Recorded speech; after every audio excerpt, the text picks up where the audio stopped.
Hi, Serge, or how do you want me to call you? Because your email is different from your from the name I have in my WhatsApp. Yeah, my real name is Srdjan.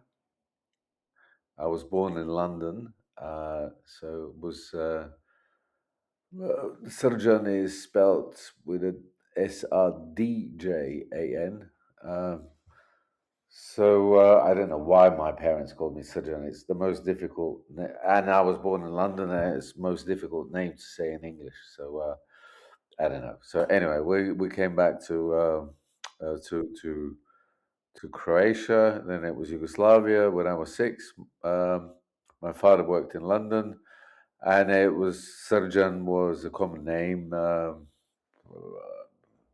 Never thought I'll be living in England, and then when I came back to England, I realized that whenever I'm trying to communicate to people and introduce myself, it takes a lot of time, like now,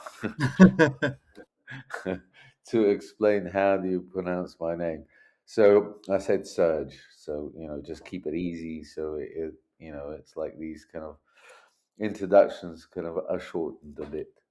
So Serge from I don't think English has a name like that. Serge is from Serge, French Yeah, word. yeah, Yeah. I'm French speaking, so I know Uh, Serge. I have a yeah, brother yeah, named Serge, actually. yeah. But so apparently Sergei, Sergio, Serge, Serge, and Sergio Italian is the same thing. Although I think just the Latin versions are have the same roots. Anyway, it's not a very important story. I think Srdjan, the actual name, has different kind of roots, but it sounds similar to those groups of names. All Yeah. right. Well, thank you. I'll start with the very first question. Is how did you get involved first with border crossings? Uh, they did a play, I think it was 2008, and Michael just phoned me and he said they were looking for um, a Slav character that lives in Hungary, speaks English, bad English anyway. So he came with this script, and I think he had in mind a certain Slav actor that lived in London.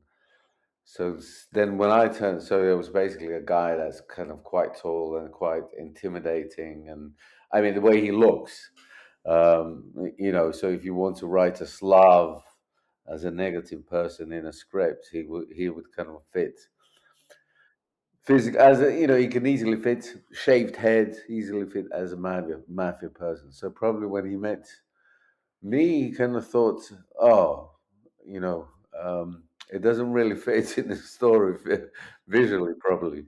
So then we started talking a lot and how we can change the script. And I was talking then about, he expected me to speak English with an American accent because the most of Eastern European actors speak English with an American accent. And then we talked that there is already a lot of people like from former Yugoslavia that have very slight accents and don't have strong Slav accents. Um, so that was the kind of thing that, it was a, yeah, in a way, he adjusted to kind of the new Slavs living in London, the script, yeah. All right, So but because because of that, you were born in London, so you always spoke English. I always spoke English, yeah, yeah, Okay, okay. yeah. And was it? Are we talking about double tongue? Yeah, we're talking about double tongue. Yeah, yeah, yeah. So we met, and he thought probably, this is a crazy idea. This is not the guy that I'm looking for. His English is too good, and then we started playing with this thing, and I was saying that 95% of my jobs are that I have to pretend that I don't speak English and then so he but we used the both facts that I'm kind of pretending that I can't speak English, and then suddenly I start speaking with a w- like in my own accent, trying to recognize today's Slav accents. Yeah. And tell me about Double Tongue. Is it like the title suggests? Is it about this exactly this specific double language or bilingual meaning? Yeah, it was very yeah. It was so many languages in there. So obviously the whole setup is in Hungary. So there's Hungarian, there's English, there's Serbian because we're talking about the NATO bombings. So there's three languages that go through the play, and Michael deliberately doesn't. He leaves it as it would be in the original setup. So it's and the audience in the UK who don't majority don't speak Serbian, Croatian or Hungarian, could be quite confused and try and figure out through the physicality of the show what's actually happening. So the only time we had a situation where all three languages were recognized was in the actual place where the play set up on board of Hungary, Serbia, and it's like most of the people spoke English there, and it was Hungarian and Serbian spoke, and suddenly we heard completely different reactions than what we were used to. So that was unusual. Yeah. So you double tongue uses many languages. Yeah. So it's kind of an American turns up in Hungary, is learning Hungarian. So through the whole play, it's like this person is learning a language, and there's drama happening through his uh, course. And who were you playing? I was playing a Serbian character that studied in Hungary. That's uh, ex. He's an ex-partner of the girl that's going now with an American, and this is a time when NATO is bombing Serbia. So uh, I was playing a character who's getting very paranoid in the room with the American. Why is he here at this point of time and things like that? So yeah, so it was basically the situation explained. Everything was happening with it in one room, and it was late 90s. I don't know, just kind of the conflict of Yugoslavia just ending, just kind of finishing. Yeah. And is it something that you related to personally, I presume? You mean the show? Yeah, the story, the situation. Yeah, yeah, yeah. I came to London in the 90s when the war started, just before the war started, 91. So yeah, it was like at the age of 30, suddenly start life from the beginning. So anything that suddenly everything starts again. So I was pretty much involved with refugees and movements and things like that, and I did work for the Refugee Council um, and also the troubles back home. It's such a it's. Uh, I mean, let's put it this way: so many people were during the '90s, displaced during the '90s from the territory of former Yugoslavia. I mean, the numbers killed, but to a lot of us, our life completely changed. Suddenly, you know, the reason it's just go away. There's war, and suddenly you have to think in a different way. What's necessary to survive? Yeah. and and border crossings doing what they do about Michael says it's how we occupy a global space as an intercultural species. I think that's a very good summary. um, did you feel immediately? You said you worked with the refugee with an organization that takes care of Yeah, this. yeah. Did you feel immediately connected with border crossings work in this? Yeah, because it was, it was interesting. I mean, it was. I did another show again, and it's like the first time when you come in, you're a bit confused. You're finding your way. You're trying to find out how people work and what level they work, and yeah, it was interesting. Suddenly, you're set up in Hungary, and you have this a Hungarian actress, and you're supposed to learn something in her language, and try and be believable, and you start learning about a certain culture. Okay, because I come from Croatia, it's not far from Hungary, and I've been in Hungary, and I know the harmony of the language. But still, you kind of share cultural experiences, and then both of us being in the UK. Um, so in that sense, it was interesting. So we did play. It's a play that's kind of on on the borders. It's happening in the town on three borders. So in that sense, it's yeah, you're communicating. It's like traveling.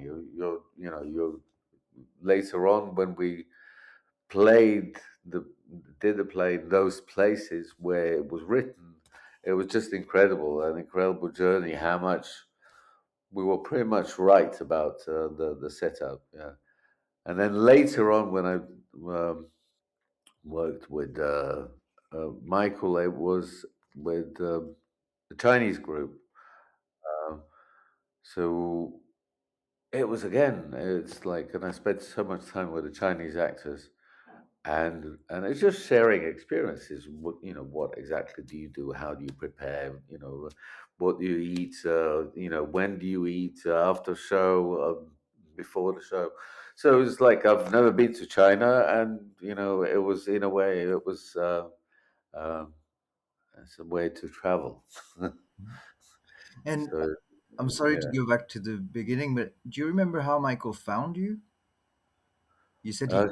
Somebody just gave him his number and he phoned me, and then we kind of met at South Bank, and it was like a bit unsure why this person, who is this person, and we sat and we talked for about half an hour, and he probably kind of said, "Okay, let's give it a go," and then yeah, when we did the first show, we did a lot of kind of researching and kind of changing, adapting things, and it was a nice experience. Yeah.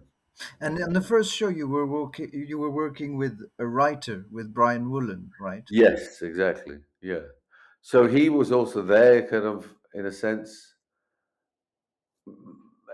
He started a whole play based on a picture that he saw in a cafe, and on in that town, which is on three borders. So it started from there, and then, but yeah, he was willing to change, to adjust it, and to kind of find new layers.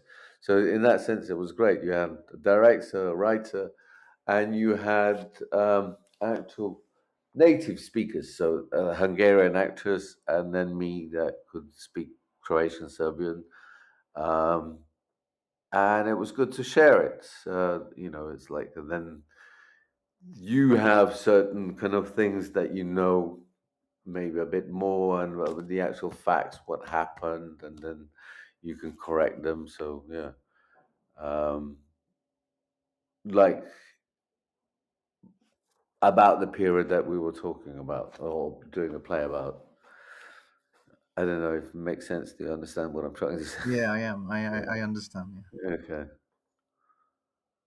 Yeah. So yeah, a lot of people are very polite and very civilized, and I think I enjoyed working with Michael because he, in a way, knew how to work with me. I've worked with a lot of directors that sometimes try to over explain things to you, and you get completely confused with the amounts of information you've received, and So it takes time till you kind of find some kind of picture which is close to the. But Michael has this kind of ability to just to say the right word at the right time, and sometimes it's he would use 20 minutes for a certain person, and then to me he would just go, seeing that I'm struggling, and he would just go, "You're not helping yourself or us," and that was it. That was the only note he would say to me. So I guess he probably saw my pattern of working well, getting close to uh, first night. That I have a certain pattern that I get, very nervous like a few days before. So. And where have you performed double tongue? Was there one place, or was it a tour, or? No, we did a tour. We did it twice. We did a tour of 6 weeks, and that was UK. And then we did another tour, which was 8 weeks. But I think 2 weeks were travel. Went down to uh, Hungary. So we performed in Budapest, and we performed in Szegedin. I think there was another place, Debrecen. So yeah. Um, So it was UK plus Hungary. I'm not sure if we played something in Slovakia. No, no, yeah, it was just UK and Hungary. That was actually back in 2001 and 2002. Could be. Yeah, yeah, yeah, yeah, yeah. Does it feel closer?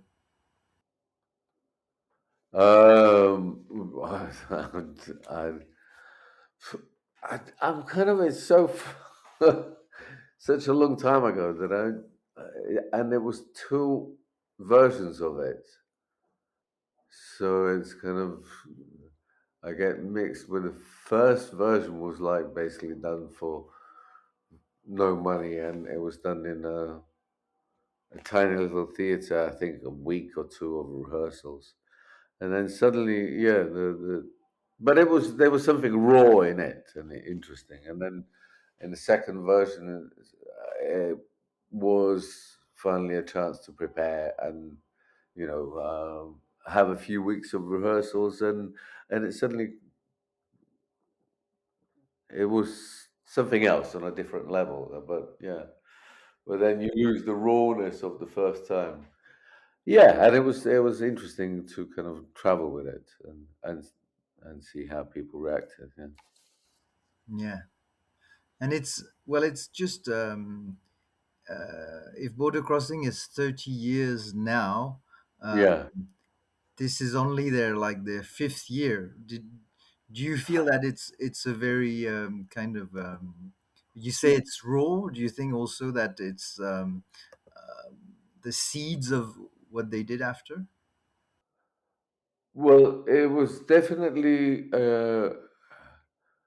everything was done for less money, so definitely you can't really explore. I wasn't aware that they were that young then when I first worked with them. I always kind of thought that they'd been working for a much longer time.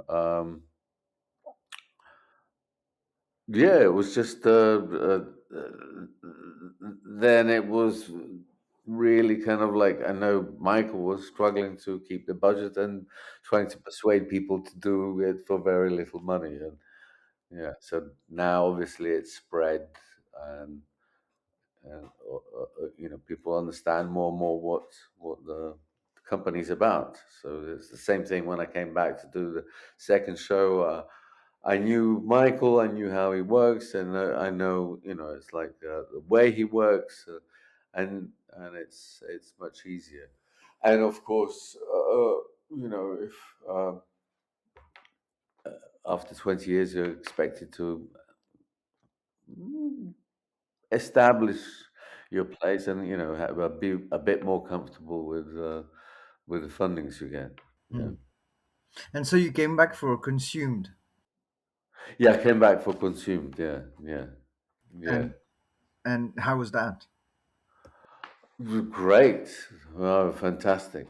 Um, People from other side of the world, and it's like I didn't really have money to travel much since I've been in the UK. So there were these people that with whom I spent 3 weeks, 4 weeks of rehearsals, and then I don't know how many weeks of touring. So you spend like say 12 weeks quite closely, and it was a very very unusual experience. It's like, and I wanted to learn as much as possible about China. One of the reasons why I wanted to work was Michael said we were going to tour in China, which never happened. We didn't get enough money, but it was good to speak with these people. As one of the actors spoke English, and the other actress didn't speak English, so it was also kind of how to communicate. Okay, we had him as a translator in between, but sometimes being on stage with someone who doesn't speak your language, and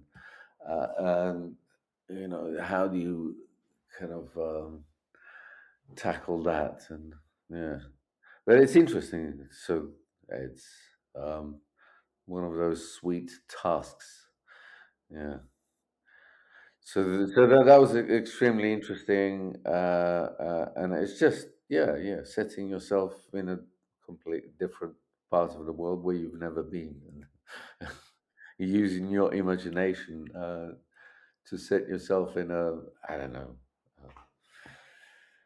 Uh, 100th floor somewhere in China in a high-rise block in a office that kind of handles banks and things like that. So yeah, And this time there was no writer, or what was the process? It was different. I think Michael kind of wrote this based on a research of 6 months. They've spent some time like an exchange. It was an exchange between Shanghai Dramatic Arts and Border Crossing. So they, these Chinese artists came to the UK, and then they went to China also. And this was something that was devised through that process, which I wasn't part of. So I came in when the text was more or less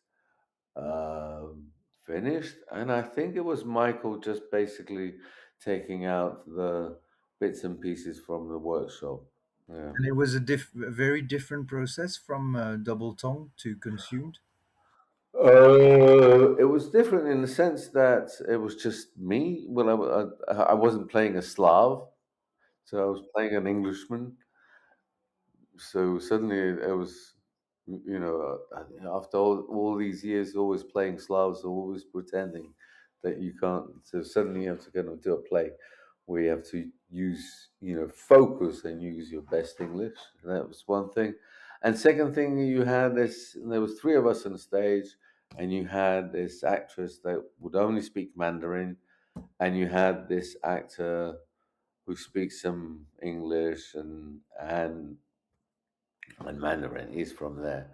So in that sense, that kind of balance of communication, what can you do with the story, was a challenge. Yeah.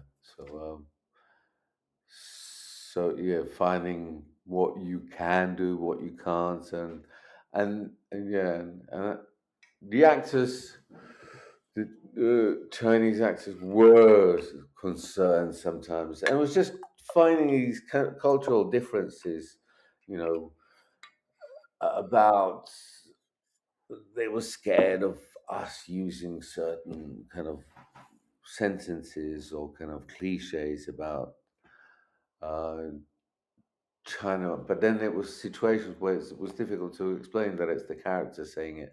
So it's all these things. Is it? Um,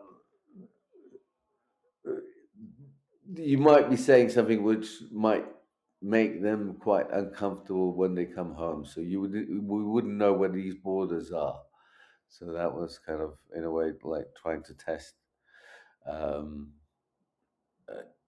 if we're maybe doing something that may be harming them in the story. Am I talking loads of crap now? No, no, it's very interesting, and Mm, that's the idea. It is to mm. also really explore what you felt at the time, and Mm. so do, would you say that there's a reason that you, as a bilingual person, were involved in twice in multilingual shows? Yeah, yeah, yeah, yeah. But no, I enjoyed that atmosphere. I just kind of enjoyed the fact that um, there's mm, there's so many languages involved and there's so many cultures in a play, uh, and then learning. You know, you have to learn some of these languages, and it's the fact that Michael spends a lot of time on researching, that you really kind of research each other's backgrounds and you talk about them, and and and for that, just it's worth being part of that group, you know. um so it's so kind of like, yeah, as an actor it changes you suddenly, you know. It gives you some kind of different confidence. Like, you know, somebody once said that an actor, somebody is the world that he brings with him. So yeah, so it's interesting, of course, to meet people from, you know, all parts of the world in one room. Yeah, which you don't have much of a chance in Croatia. Like the world, the way the world is going, and kind of anything different is strange, is difficult, is um, you know, scary. So yeah, the way you know, the world is viewing things, like everything going right and everything going very nationalistic, and I don't know what the situation is in the UK at the moment, but in Croatia, this wave of right wing thinking is just really kind of like scaring me a little bit. So yeah, border crossings was something in London that, you know, I wish we had here. So you know, When you did Consumed, were you still living in London, in the UK? yeah, yeah, both plays when I did, when I think consumed. I moved was 2013. I moved from UK 2018. Yeah. Okay. And you said it changes you as an actor to do shows like this. How do you think it changed you? Well, I think, you know, you're better as an artist the more you know and the more you research. Uh, so yeah, I kind of felt much happier with being able to use the tools and learn and research, not kind of be so much focused on how will it look on stage. You know, it's more about properly researching. Um, you know, it's like I would know so little about some other country, but then when you're speaking to someone who is closer to the culture, of course, you'll learn more, and um, yeah, the more you know about the characters, it's better. I don't know. I'm getting lost a bit. Um, No, no, it's very clear. I think that yeah, yeah, yeah. you see all the connections. But I just kind of sound like I'm repeating myself. But No, no, don't worry.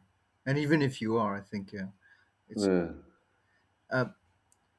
Do you say that um, I mean, I'm curious, how has it impacted your other works uh, to work with border crossings? Uh,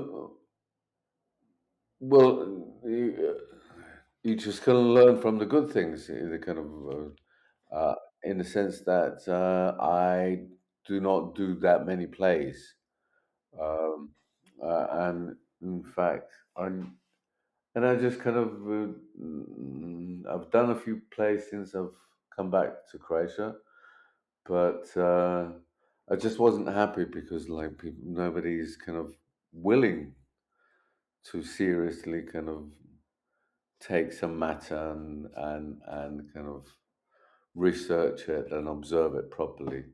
It's like plays are done so quickly, and it's so much with thoughts on, oh, will it make money? So I just kind of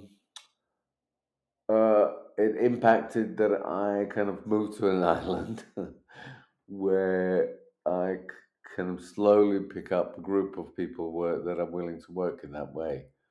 That can research a certain community and then find kind of like trying to find common things um,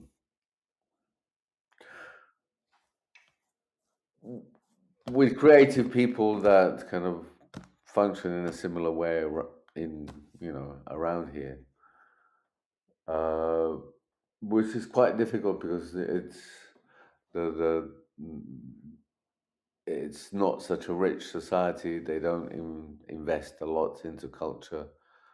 Um, and yeah, yeah. So,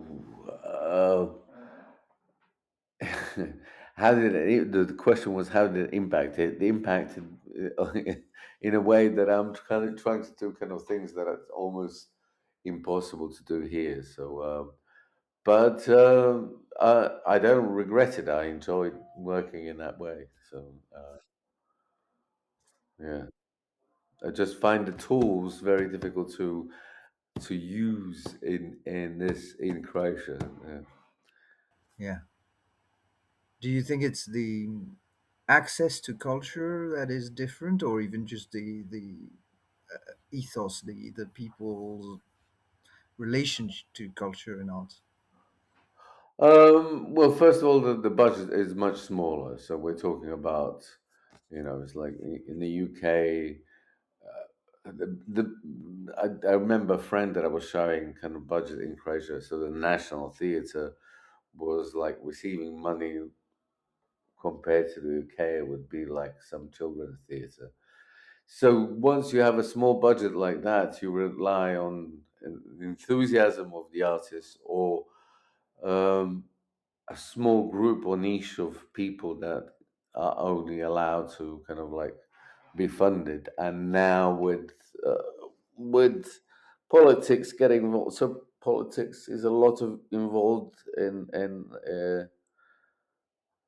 the in culture, in a sense that they want to control everything. So it's from I guess that from that totalitarian kind of system you get those leftovers that they need to control culture as well. So you have people that kind of like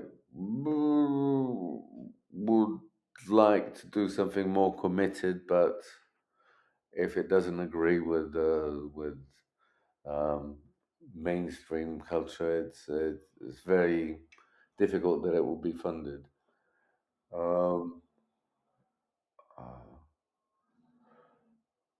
uh, what was the question again? What were you saying? I I was think. I was interested to know about the differences between audiences, I guess. Aha. And the audiences, wow. Uh, well, the audiences, yeah, you can find a audience in London for any kind of niche of theatre. Where here you do have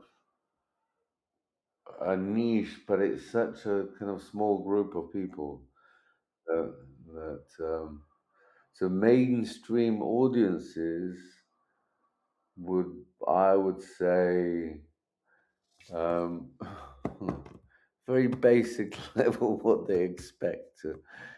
There's friends of mine that run independent theatre companies in Croatia. They say the maximum shows that you can uh, organize is 30 because it's a small country. And the languages, you're limited with language. So 30 is the maximum you can organize. And then the second thing, you have to go around these little villages where, things that are interesting for them to see on stage is something that's either involved with current mainstream politics or with, um, uh, cheap laughter, kind of like very basic laughter, nothing sophisticated. So basically, that's what the theatre is left to, and independent, like theatre, like an independent theatre company, very difficult. You have mainstream theatre. I mean, these rep theatre. They still have rep theatre. So in cities, you might have an audience, but that's only Zagreb and maybe Rijeka and Split. So anyway, now we're talking about Croatian culture and theatre, but it's um, trying to say something a bit more about border crossings. Well, So yeah, yeah. did when you worked with border crossings, did you have also in London a Croatian? I don't know, people surrounding you from Croatian or Croatian audiences or. Not really. No, I had a few friends that came that understood uh, the language, but not many. Didn't really kind of like mix much with the community in London. But there were people that came in, understood Serbian. There was even some people that understood Hungarian and Serbian. That was in the first play. There's not many people that understood Mandarin. So out of friends, but yeah, yeah, there was a community of, I don't know, other nationality actors that would kind of mingle, and we would meet and yeah, and try to do shows. And I just want to talk again about when you were doing Consumed, and you say that there was an actor who didn't speak English, only Mandarin. You didn't Yeah, speak Mandarin, and how was this at the time? we did have some interpreters and translators that would come from uh, the institute, Michael August, some young volunteers that would come and help with interpreting. But it was interesting how sometimes when I would have to improvise a scene with her, and it was. I mean, we were also looking for that in the scene. That how do for instance, I'm supposed to be attracted to her, and what do you do in a situation when you don't know this language? How do you charm someone when you can't say anything? Or what are the ways? It's like, what kind of sign language do you use? And then sign language or mime or kind of verbal, non-verbal co- communication could be different. And uh, uh, certain movements and signs with your body mean different things. And so, in that sense, it was different. We would have to stop. So, I have to keep asking. So, what if I sat like this? If I behaved like this, would you find that odd? Um, Oh, that's a very interesting. yeah. So it's in a sense, and then you're listening to a language that's not similar to you to anything else that you've ever heard, and they're coming back with this language, and you're trying to, and or you're trying to understand the emotion and the expression in their eyes.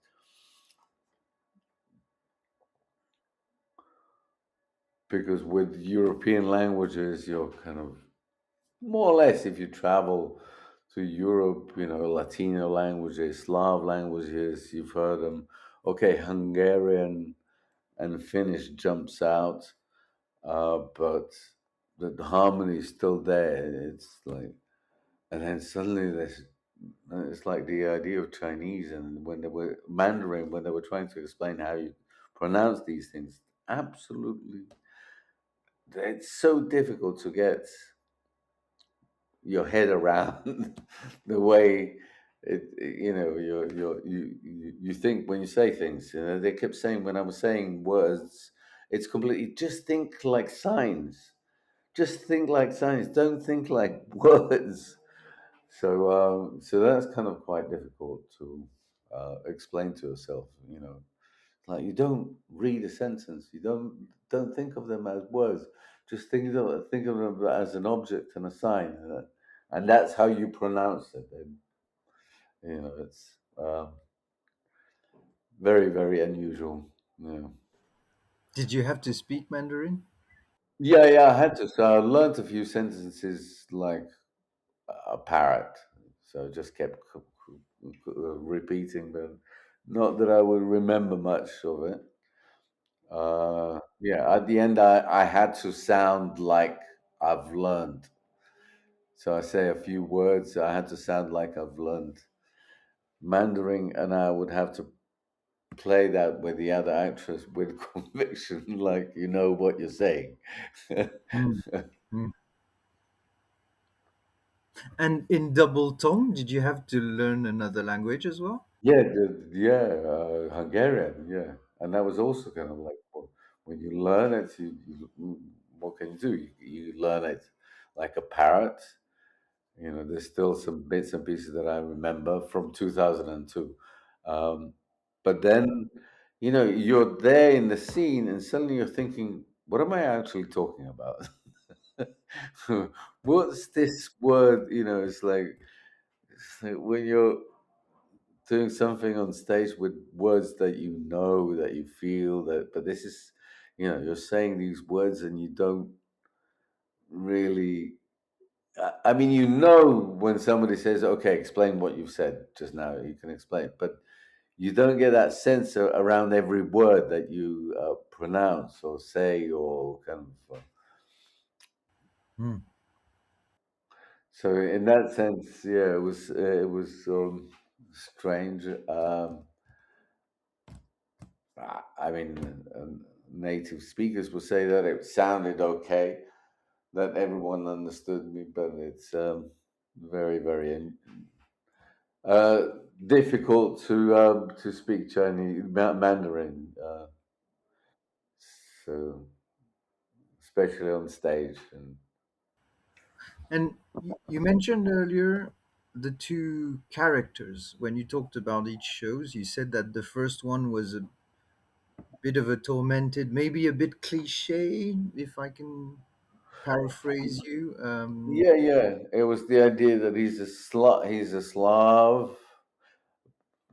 I mean, that was Brian Woolen's idea. He said he had this idea of uh, the war was just about to happen. NATO was just about to attack Serbia, and he's sitting in a bar where there's these weird guys, like shaven heads and leather jackets, mafia like, sitting in the corner with a menacing look. Uh, and there's this dealing about um, certain paintings, and it's about. So that shady look probably was something that he was aiming for. Uh, um, so slightly menacing Slav. Yeah, so yeah, it is a cliche for Slavs. For him, it was. He was scared of those guys. Yeah. Um, so the only thing is that, yeah. How did you feel about this character? Uh, well, I felt like we've changed some things that we've. First of all, it wasn't. I didn't shave my head, and I didn't, look menacing and said physically that I'm tall, that I'm kind of massive, physically massive. And the second thing is that we've kind of played with the fact that when he speaks really English, he speaks with an accent which is close to mine. So it could be someone that was schooled and educated in the UK. Um, and then through the whole show, you don't know this. So yeah, it did start from a cliche, from Slavs all kind of evil. Um, yeah, but in the second play, I played an Englishman. So I don't know. Well, I think Michael once said, it's like I get a Croatian to come and play an Englishman in, this kind of play out with the Chinese. So I think the usual actor that he was working with wasn't available, so he just kind of thought, well, you know, not with me, and we worked well together. He's a nice man, civilized, so probably kind of. But yeah, it gave me a chance to play a character where I didn't have to pretend that I don't know English. So, which was majority of the characters that I played in the UK. Is it still the case, or I don't work much in the UK at all. Um, so, and if I would get something like to for audition, self tape, it would be pretty much. But no, it's softening now down. It's not, you occasionally get someone. It's okay. They still expect a strong accent, big, strong Slav accent, because you have to recognize a Slav immediately. But yeah, there's more and more kind of like introducing people with a slighter accent than it was. It was like before. It was everyone was expecting that you should speak like in old James Bond movies, like the Russian from you know. and so playing an Englishman in Consumed, has it changed something just for you later? Um, yeah, yeah, because you start thinking also about what would it be, what would it have been if I've kind of worked exclusively, where my background wasn't an issue, where I would have to kind of try and push my English and try and say things with my best English, and then you realize that you neglect that you kind of like um, you're just everyone understands you the way you're saying it, um, so you kind of stop working on trying to speak English clearly, properly, and I don't know, maybe compared to an English actor. Um, I don't know. I just got used to. Um, it was one of the rare opportunities where I had to focus to try and speak, as properly English as uh, like saying the English alphabet as a vocal training thing, startup point. One of the question was you said that you worked on Consumed after another actor who devised it. Probably, is that right? Yeah, he was part of the process of their travel to China and Chinese artists being in the UK. So he's gone through a process of 6 months, I think, of devising. Yeah. And did you feel, how was it to take the to reprise a role? I've never seen what he's done, so I didn't know. I just kind of just picked up notes, but I've never seen what he intended to do and what he did. So it was, yeah, we started um, as we've had some kind of a synopsis for a play, some kind of treatment, and then with that treatment, we started kind of making details. I don't know. It's just you come there. Michael takes you as an artist, not as an actor.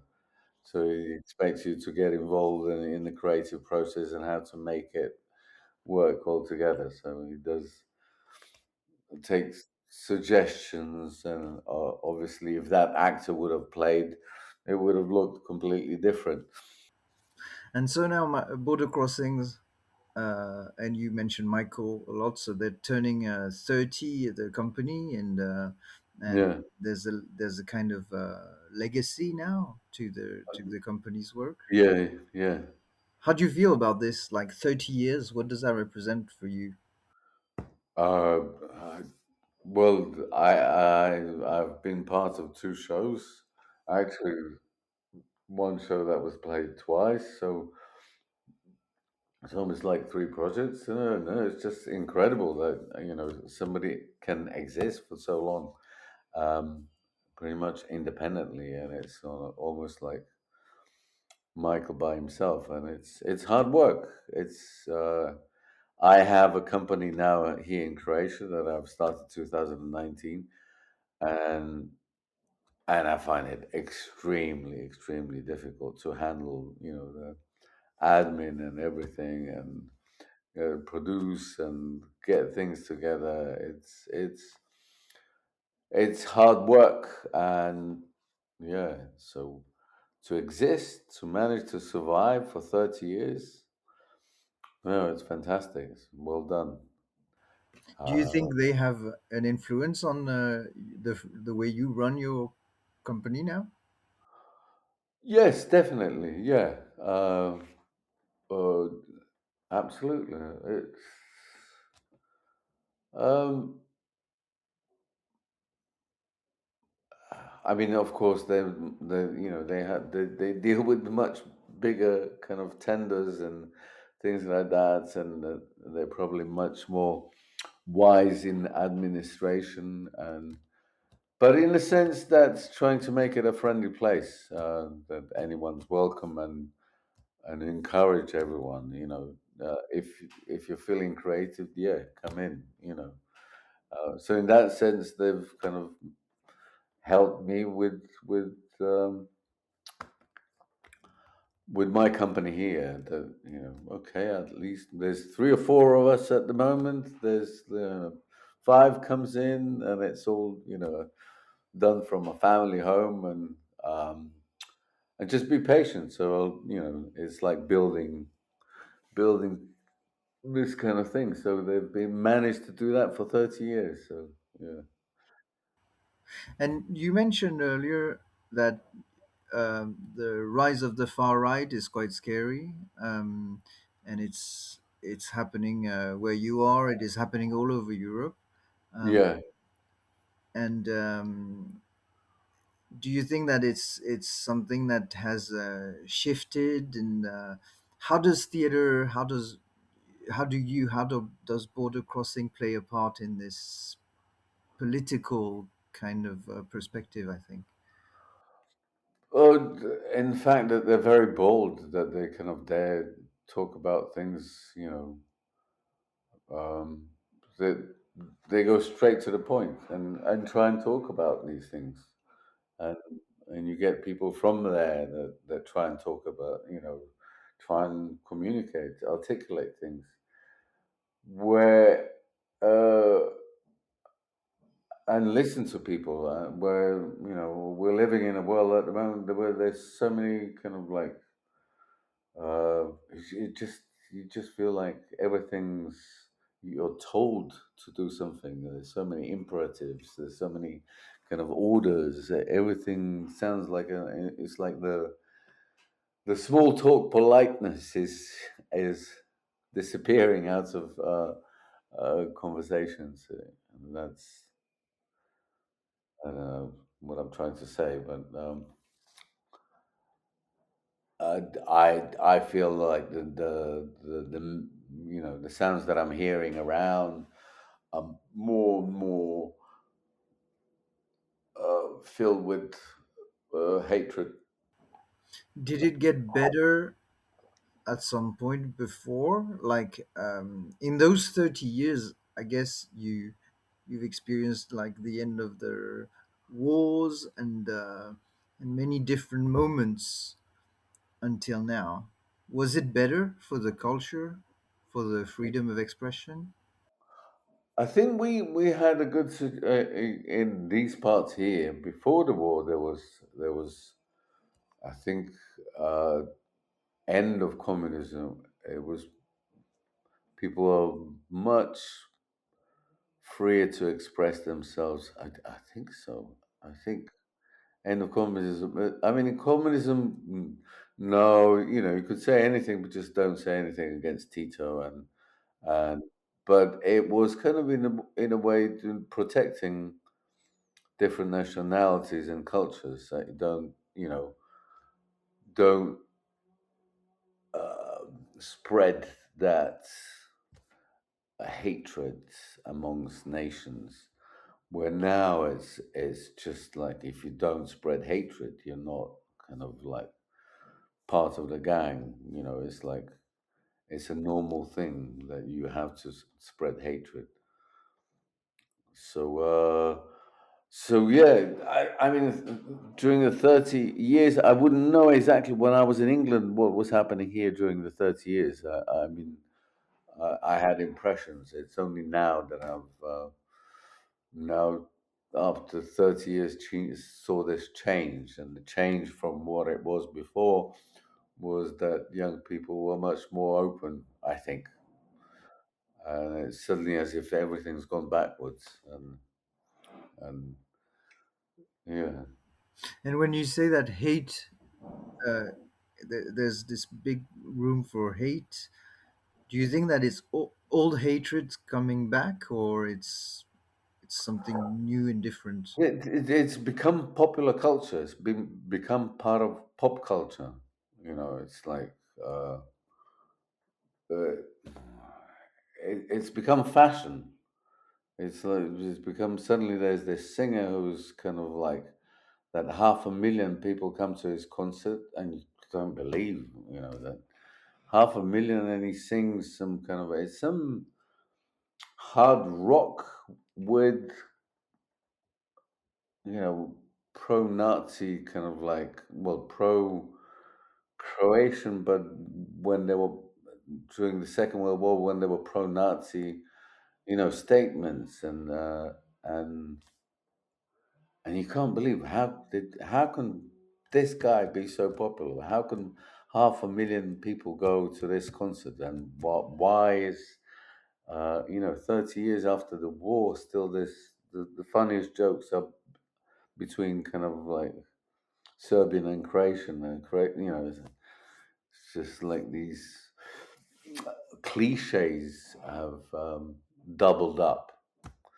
So And is it okay if I ask you, why did you go back to Croatia to live?